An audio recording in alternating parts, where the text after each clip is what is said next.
What's going on, everybody? I would like to welcome y'all back to the More Than an Athlete podcast. Before we jump into anything, make sure y'all like, comment, share, subscribe, do all those good things. So today's topic we'll be jumping into is called mental health.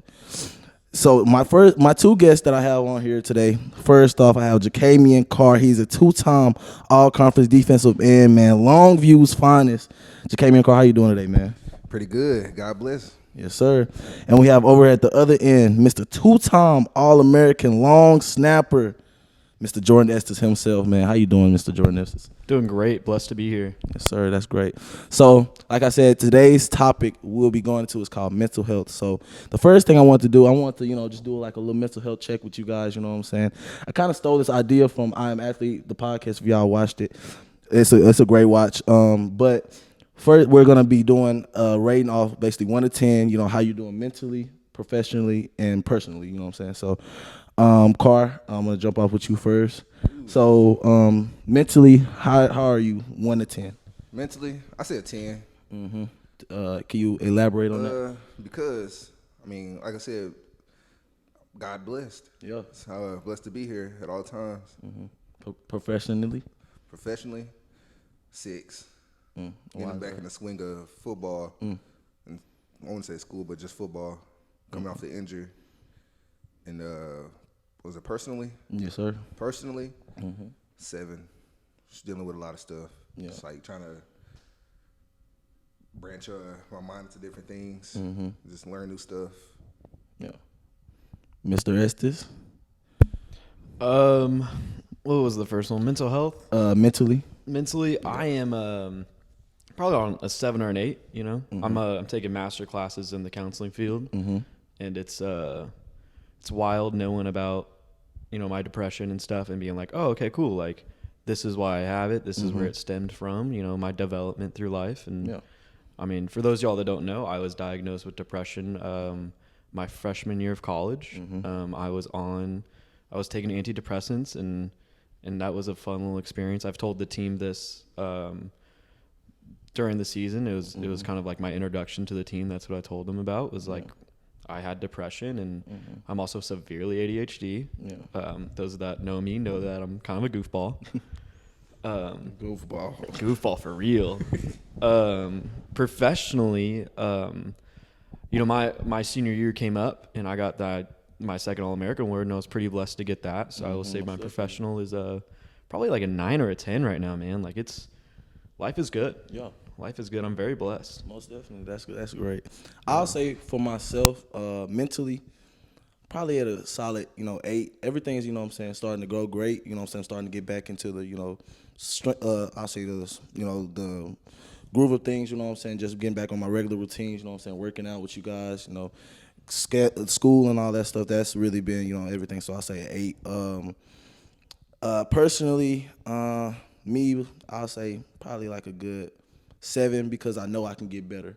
You know what I'm saying? I'm just, like I said, I'm starting to get back into the groove of things. So it's like, yeah, I'll say about a 7. And professionally, I'll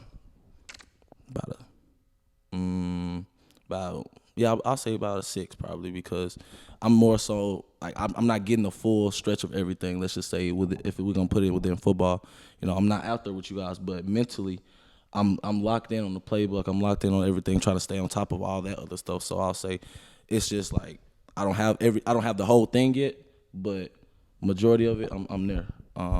So that's me. But let's just go. I want to jump into the first question for you guys that I have you guys today. Why do you think that mental health is so overlooked in today's society? Because everybody's thinking about themselves at all times.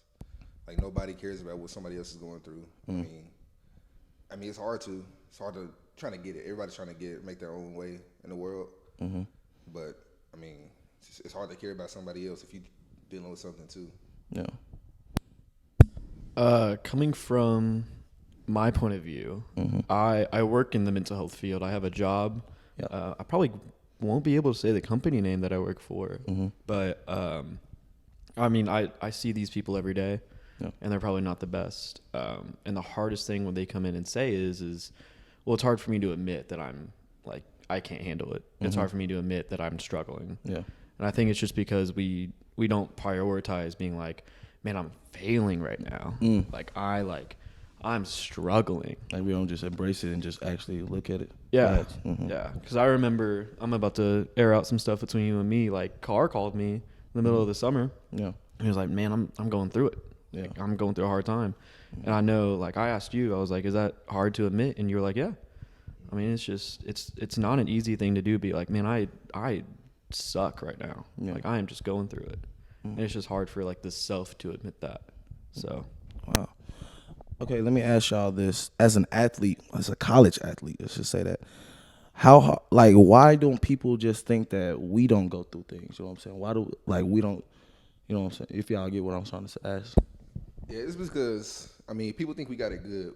College athletes. When we the top 3%, they get to play college sports. And it's not the case. I mean, we at a Division III schools. I mean, during the summer, I got to work 24/7 to be able to come here. Facts. So it's like, I mean, like on top of they got to pay for school, go to class. Then at the moment, we're learning a whole new defense. So Yeah, it's a lot. it's a lot. Truly. It's hard. I mean, we do got it good.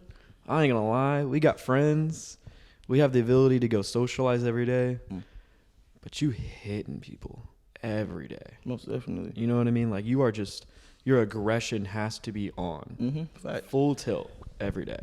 And like one of the main things that, you know what I'm saying, I don't think people just truly understand is like, we have so much stuff going on, like on our day to day. We waking up at 6, 7 in the morning, meetings, then boom, 8 o'clock class, then we 9, 10, like chapel at 10, then like boom, we got all our other classes, then practice at it's so we're always rapidly we're on the move, like, and that can cause so much stuff, like, and people don't truly understand that what we go through and just know, you know, what we have to go through on a day to day basis. And so, what would you tell to a person like that really just says, "Oh, y'all are athletes, y'all are cool, y'all ain't worried about y'all are good."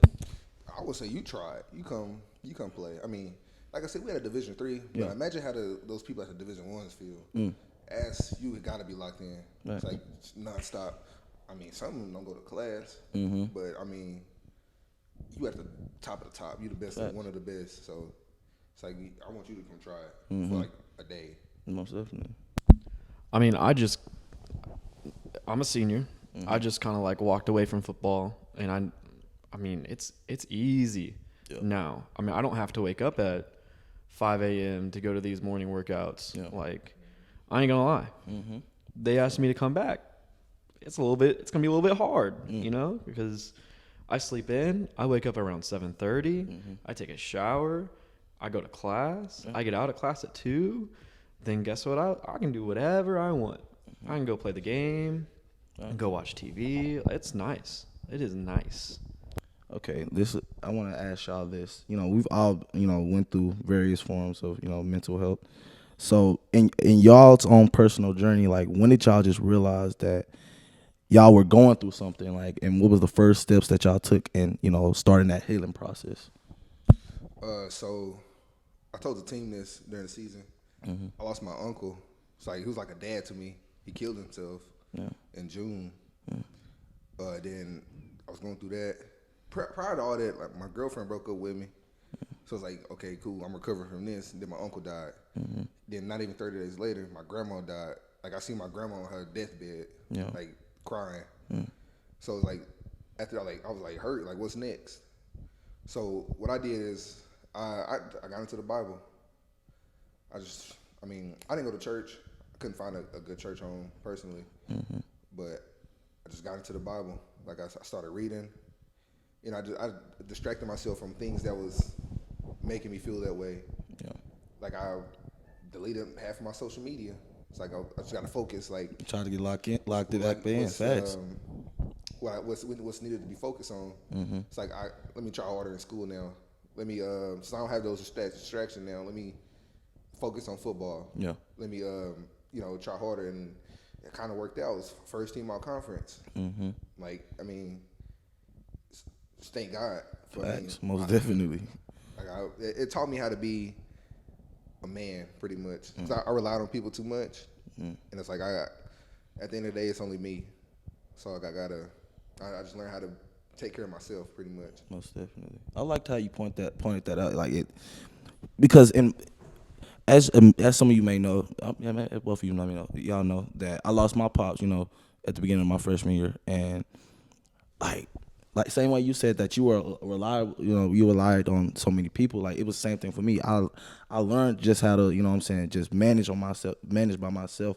But it got to the point I had to learn just say, hey, money, like you need to, like you said, get rid of all these distractions and stuff like that were not necessarily saying, I was basically like with all my emotions and stuff, I was hiding it. Like it was pushing it down, like just really not worried about it, using things just to, take the pain away and not making me numb to the point where it was That's the thing, like I didn't understand my emotions. That's the point. I didn't know how to feel. I didn't know what I was feeling. And that's why I never talked to anybody about it. It's like like Jordan said, he's the first person I called. Yeah. Like I had to admit, like I was going through something. So I didn't know what I was feeling. I didn't know how to feel. I didn't know how to get better. Yeah. So it's like, like I said, I just got into the book. Thanks. And it's like to this day, I won't say I still understand the emotions.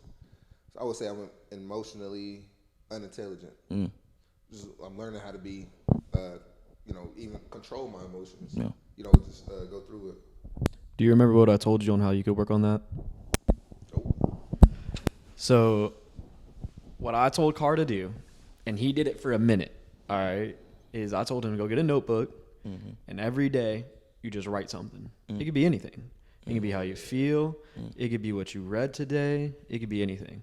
But that way, throughout time, you can look back and you say, all right, like a week ago, I saw this, and I felt like trash. I felt abysmal.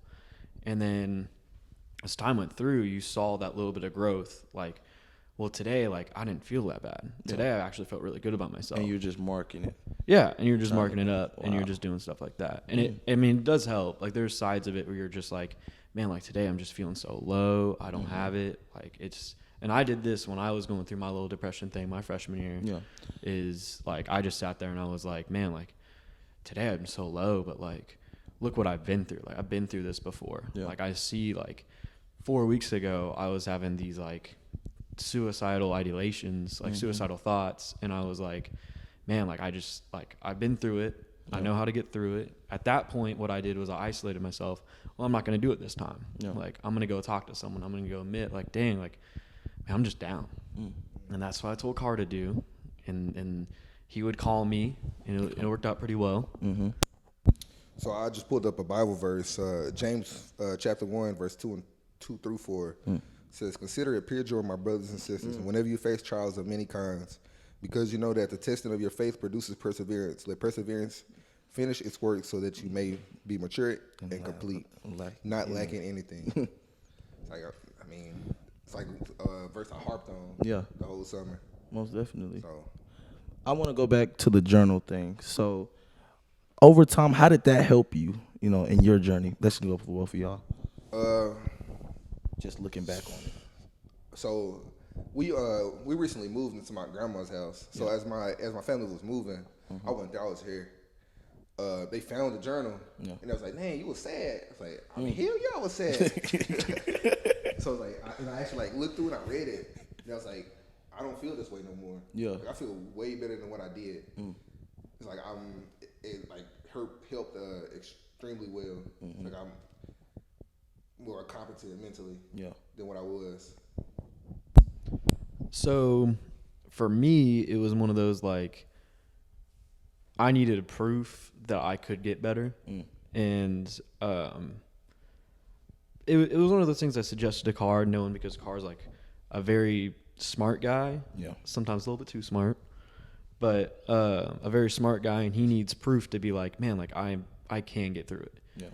And it's just like, and I knew Carr was going to be like just the same way as me, just like, I need to be able to see that I am strong enough to do this. And like, yeah, like, how many months has it been since you've written that journal? Like, from what, May until now?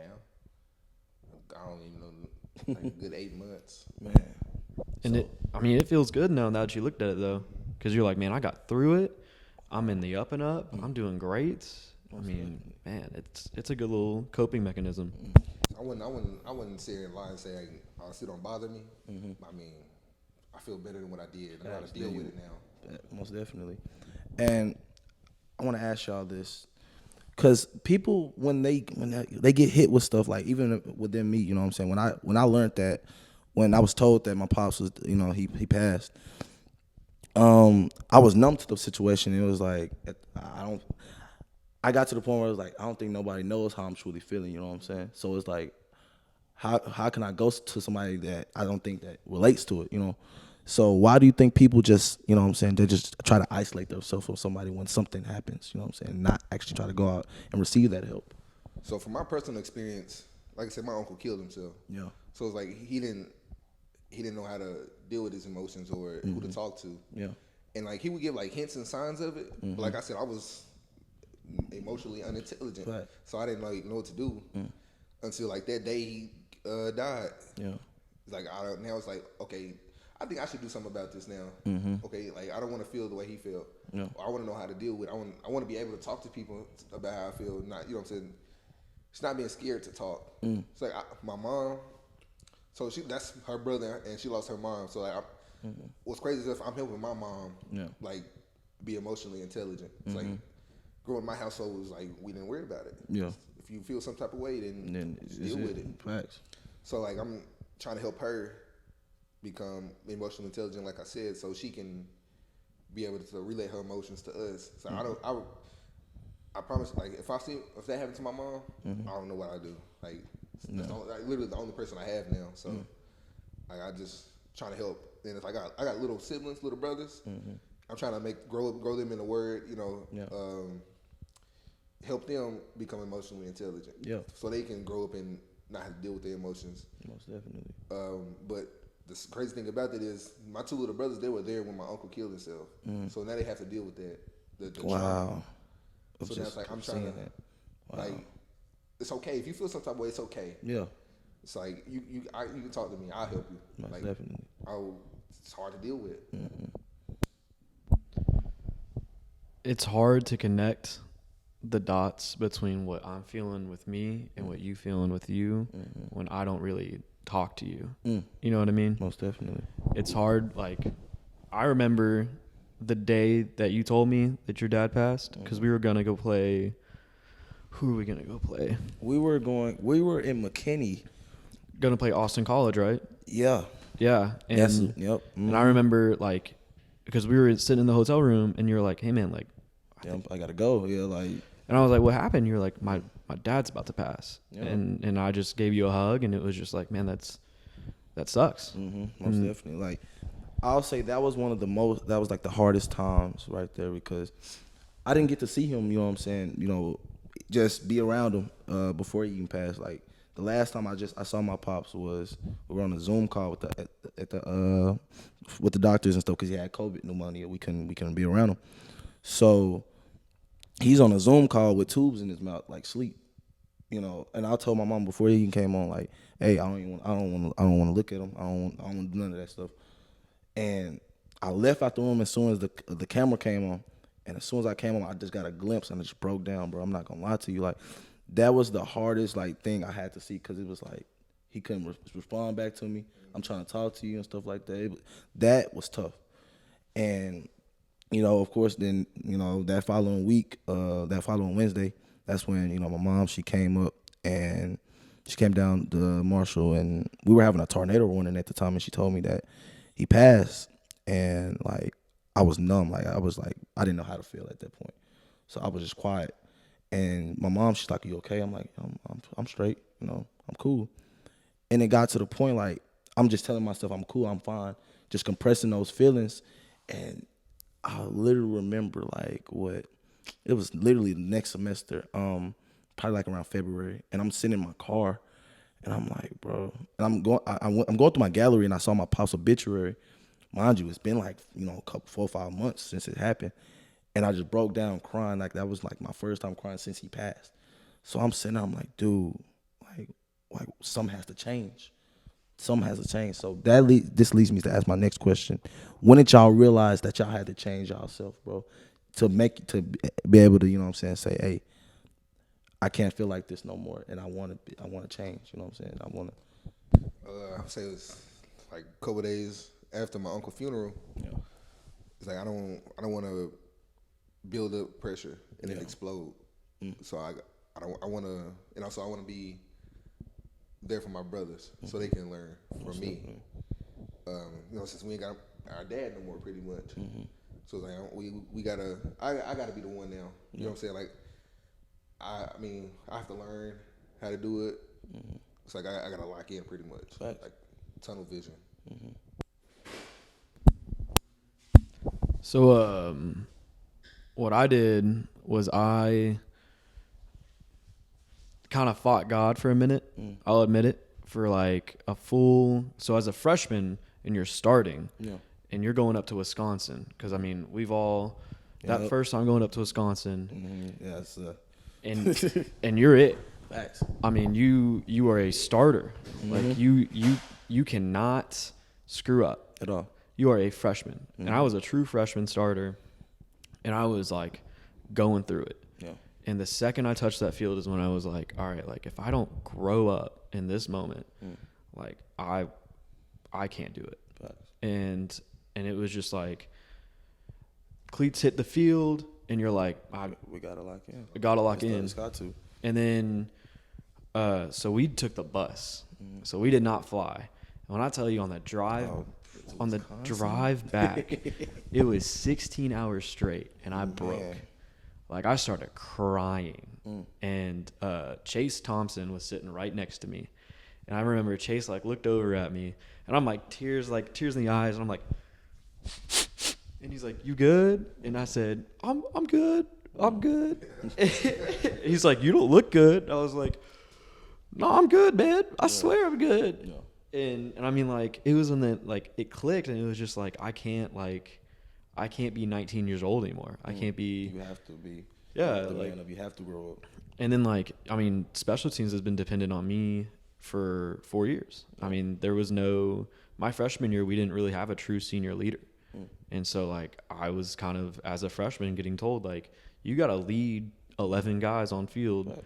Every week in multiple settings, Most field goal, like punt, is you. Yeah. And if you screw up, like It's on you. Like literally, like, we don't have anybody to back you up. Like if you screw up, it is on you, and that's it. Yeah. Like back as you said, like being a freshman, a true freshman. Like I played my first game in Wisconsin, and I got the game-winning stat. Yeah. But I mean, then they was telling like you got to be the leader. I'm 18 years old. 18.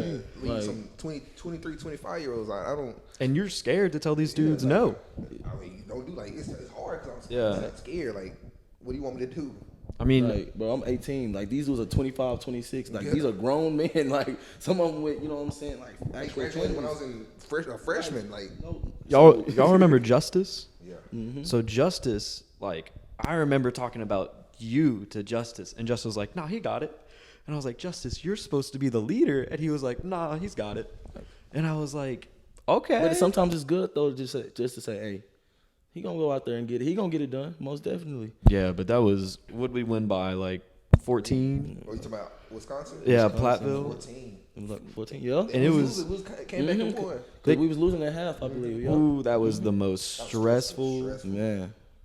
Oh, Man, we came together and played as a team, which was good. Like, we came together. That's the we broke that 22 year win streak at home. And it was wild. that was like. They cussed us out after the game. There was a It's little. like, what's crazy, like, coming into that game, I'm not even gonna lie to y'all, I was like, I'm not even tripping. This is my first college game. I'm not even gonna play. You're not I'm finna sit the tripping. field. I'm supporting my teammates. Me and Joey V were sitting there. We was like, forget it. Hey, we're finna support our teammates, but we are not tripping at all. This is our first college. We was just taking in the moment, like this your first. You only get one first college game. I think I got mad at you and Joey. Bro, Didn't I? Didn't I just get mad at y'all randomly just for like standing around and y'all weren't cheering? And I was like, man, what are y'all doing? We're taking it in. I was like, we can't take it in right now. We are not taking it the moment. Look, it's like at the end of the day, this is something that you dream about. You know, like when you're little, like no cap. You like ever since you were little, like playing your first college game, and you were just taking we were just taking it in. It was like, bro, this is D3 college ball. We were down 21-0 at the half, and I remember coming out, and you two both were just like, and I was like, what are y'all doing? And y'all were just like, we're taking in this is great moment. And I was like, we are down. The environment was amazing. What? The atmosphere was amazing. It is. The crowd packed out. It was 70 degrees in August. Man. And you talking about they catching a cramp, and we're out here just like, this is great. Hey, they come down here. Oh. They come down here this year. Hey, yeah. That's another story for another day. Yeah, that's going to be Yeah. Hey, Jordan, I wanna hop back on the when you said that you started to question God when things start to happen. I'm not gonna lie to you. That kind of happened the same way with me because I'm not gonna lie. For the past 18 years at the time, me and my father, we didn't have the closest relationship, and until I actually graduated from high school, that's when me and him we started to get close. Like when I tell you we were texting, calling, that what I'm saying, almost on a every other day, like. So I'm like, okay, bet, like I'm finally getting that relationship with him, and then I'll go off to college, and I'm like, why? Like, why does this happen now? And that really kind of took a step back, what I'm saying, in my faith process, because it's like I'm just now starting to have a relationship with you, bro, and then that gets taken away from me. So at the end of the day, when somebody, if something happens and somebody starts to, just question God, like what is some advice you would give to them in that moment? So one thing that I believe in is the best way to strengthen something is by testing it. How do you get stronger in bench press? You gotta work. You gotta work bench press. Definitely. So you're not gonna find answers by just listening to the same sort of like situation every day. Like, yes, like you will get a stronger faith. Like, don't worry. But like you just can't you're gonna have to question something. Something at one point is going to have to get questioned. Like what's going to happen when I die? What does heaven look like? Like, what's just stuff like that is natural questions, especially post death. I mean, there's going to be some questions that are going to be asked that you're just going to have to question. And it's not designed to hurt your faith, but it's designed to be like, okay, cool. I want a better understanding for when a 19-year-old kid who comes up to you and is just like, hey, my uncle just died, and you can help him through that. I mean, we're not here to just hold our own information. We're here to help. Has to bring it out. Yeah. It's like I was always told, we made for people. We're people. That's what I was always told. All right, so basically, this is the last question. So what is some advice that y'all would give to somebody that's currently, going through, some type of mental health and, try to help them get out of it, We'll get a cliche answer, get in the Bible, but I mean, which is true, but talk to somebody. I mean, that's a cliche as well. Like, you can't be scared to talk to nobody. Just gotta embrace that you're going through something. And you can get through it. You can get through anything. Nothing lasts forever. It might be a long time, but it doesn't last forever. And I wouldn't say you will get rid of it, but it gets easier to deal with. Like, you know how to deal with it, pretty much. So there's these things that we talk about in the mental health field called coping mechanisms. Like, what do you do to cope with? You just had a stressful day. Like, I get on the game. And you don't even think it's a coping mechanism, but it's a coping mechanism. And it's something that you do every day to help you decompress from work, decompress from football. So I play Yu-Gi-Oh! It's a card game. It's all random and it's fun, and you sit around with people and joke around, and it's great. But when you're going through a really big situation, your coping mechanism probably isn't going to work. You probably won't be able to do the same thing every day. You're probably going to look at it a little bit differently. Like, man, I don't want to watch TV. I want to go out and Like, I want to feel better right now. And like what I tell people every time they start going through this is, you're probably not going to feel better right now. Like, you are feeling big feelings, and these big feelings can't be taken over by little itty bitty stuff. So going through the Bible really does help. Talking with someone really helps, because you can't push all those big feelings out right now, but what you can do is chip away at it. I mean, like, it might take 1 week, or it might take 2 months. Yeah. I mean, It's step by step. You just got to take those little steps. Facts. and there's like, everyone's timeline is different. Like, when someone passes away in your life, you can look at that person at their funeral and say, well, I know they're in a better place, but that doesn't mean you're in a better place. And that doesn't mean that you're okay. So when someone passes away and you're going through this really big depression and you really feel low in life, get help. Most definitely. I mean, you may not even be going through something. You may just be feeling depressed. I was just feeling depressed freshman year, and I didn't take care of myself, and it got severe.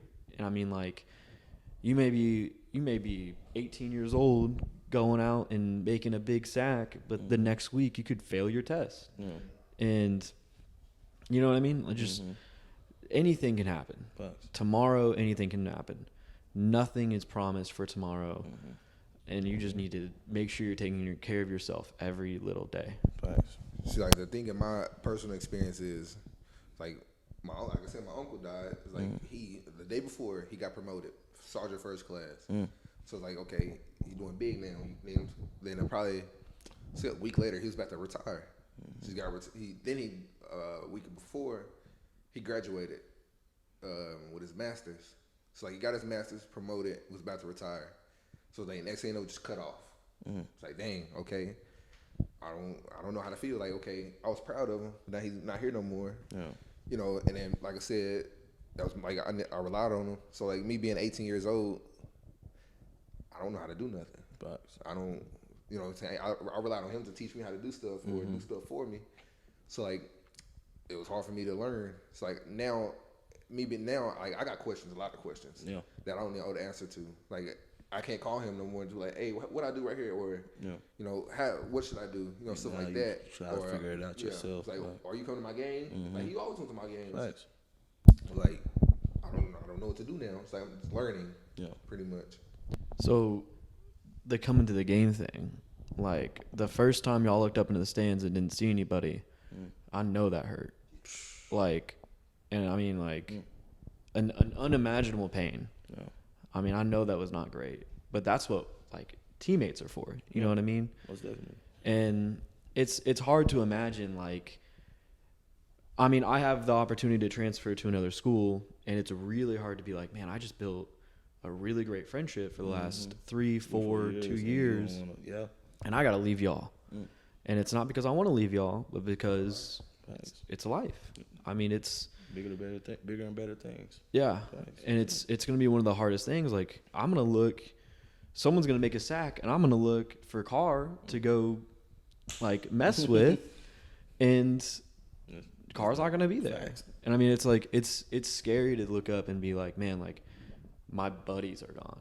Like, my family's gone. Like, it's going to be hard, but, like, that's what, like, God is for. That's what, like, having your own, like, all right, like, I'm secure enough to be like, all right, I can be alone for a semester, 2 semesters. You know what I mean? And it's hard. It's a really hard thing to do. But you're not really alone, though. If you know what I'm saying? If you no, really think about it, though. If you really think about it, he's always with you. That's it. You know and what I'm saying? You don't. Yeah. I wouldn't say you don't need anybody else, but it's just like, you have to know that God, he's always walking with you, and you know what I'm saying, in your path. Even when you do feel like you're alone, he's with you. So you just gotta, you know what I'm saying, you gotta know that and just have faith that in his path and what he has for you. So growing up, my grandma, she had like a, you know, old grandma, they got them pictures and stuff. Yeah. My grandma wasn't old. She was like 49. God bless her soul. But she had this picture on her wall, and it was like a man, God, Jesus, and a man walking on the beach. So there was, as they were walking, the man asked him, he said, when times were hard, why do I only see one set of footprints? And then he said, kept asking questions. And then God said, when times are hard, I was carrying you. I was there for you. And it's like, okay, now he's there for me. He's carrying me when times are hard. You know, he's the rock pretty much. He's on the shoulders. Yeah. You know, it's like I had to learn that. You know, I seen that when I was like 10 years old, 8, 9 years old, when I was probably when I was able to read. I seen it, I didn't think nothing of it until now. Until now, like you're actually understanding what it actually means. Yeah, facts. Jordan, I kind of want to touch on this. So you brought up the fact that, you know what I'm saying, you did have suicidal thoughts at one point in time. So what are some encouraging words that you can give out to somebody right now that's going through something and they have those, you know, suicidal thoughts? So what would you tell them in this moment right now? Don't do it. Simple. And honestly, best thing to do, don't sit in your room. Don't be stuck. Yeah. And it's hard. I mean, I'm an introvert. I'm a massive introvert. Y'all know, y'all didn't see me at practice. Y'all didn't see me. Yeah. I mean, it's simple. But what I did is I sat in a coffee shop. I took my headphones, I sat in a coffee shop, and I just sat there, watched movies. But I got the socialization without getting socialization. You know what I mean? And then there's gonna be a coach, there's gonna be a teammate, there's gonna be a counselor, someone out there. Find somebody to talk to. Yes. Someone will just listen, and it's rough. I mean, you're 18, 17 years old. You walk onto a field, you know nobody. New environment, new college. You don't even know where to get groceries from. Yeah.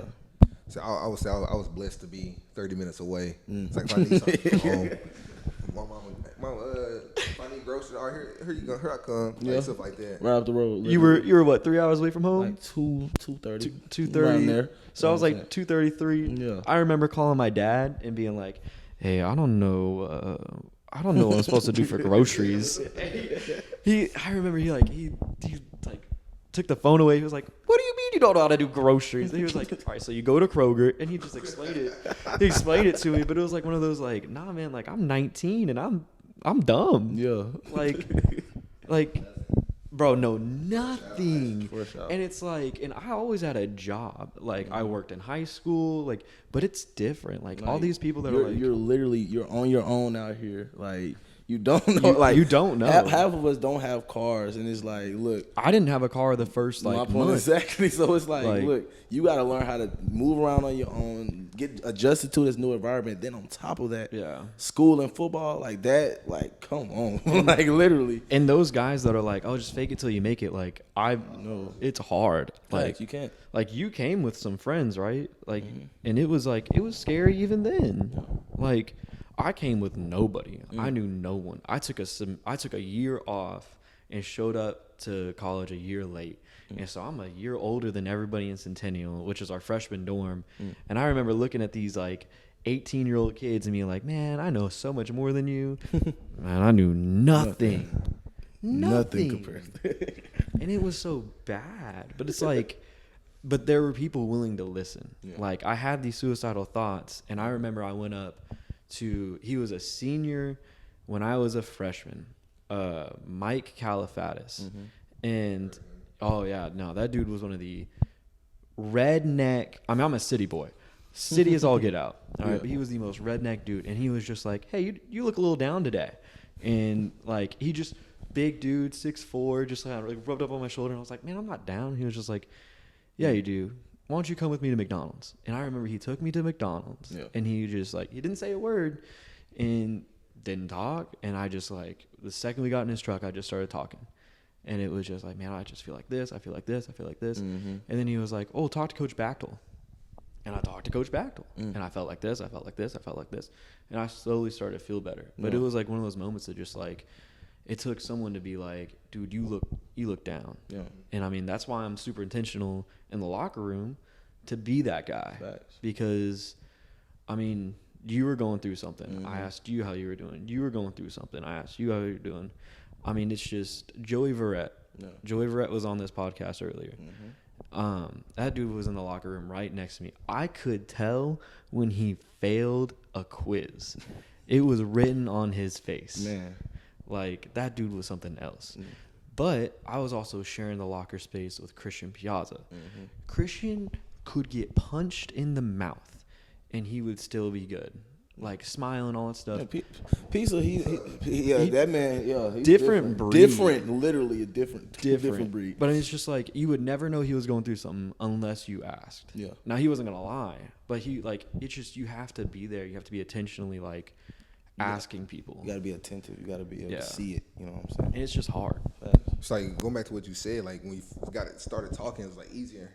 It's like, when we first got on the phone, dude, like, it felt like a waterfall. Just like going and going. I promise you, I didn't shut up until we hung up. Like, I was just like, you gonna keep like. It was great though. For me, I'm not gonna lie to you. I like y'all came to each other and talked. It was like, but for me, like when I just really just completely opened up, it was to my mom. So I'm not gonna lie to you. And I was like, this is what I've been going through, and this is like what I've been, you know what I'm saying, doing to. You know what I'm saying? Keep deny those feelings and just like keep those feelings compressed up and stuff like that. And she was like, "Money, just pray and see how it feels." And I bet that changed her. And I'm life. not gonna lie to you. I sat in that room, and before we went to study hall, literally, I sat in the room and I prayed. And it's like when I got up, it was like a weight lifted off my shoulders. I swear, like, and I was like, bro, like that. That's how you know this is real. Like real life. That's how you know he's real. It's like I couldn't sleep. I don't think I could sleep for a month. I should say, like, I was just sitting there crying. Yeah.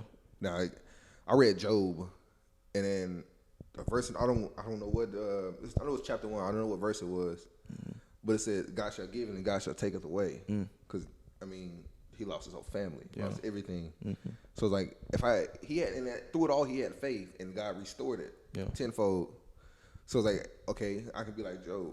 I can have my faith, and he restored it. And Lord behold, he restored it pretty much. It's like now I'm way smarter than what I was, more somewhat emotionally intelligent, just a better athlete, a better friend. I got more confident than what I was. Most definitely. I'm walking with God.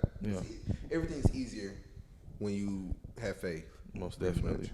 But I mean, that's why, like, the whole waterfall thing, that's why you gotta start. Because it's so easy to just be like, nah, like barrier upon barrier upon barrier. And then you're going to look up down the road, it's going to be 2 years later, and you're going to have a girl that you're going to be in love with. And she's going to try to talk to you. And then you're just going to have too many barriers up. Most definitely. And you're going to be or you're cynical. going to get to the point where you just explode. Like, oh, man.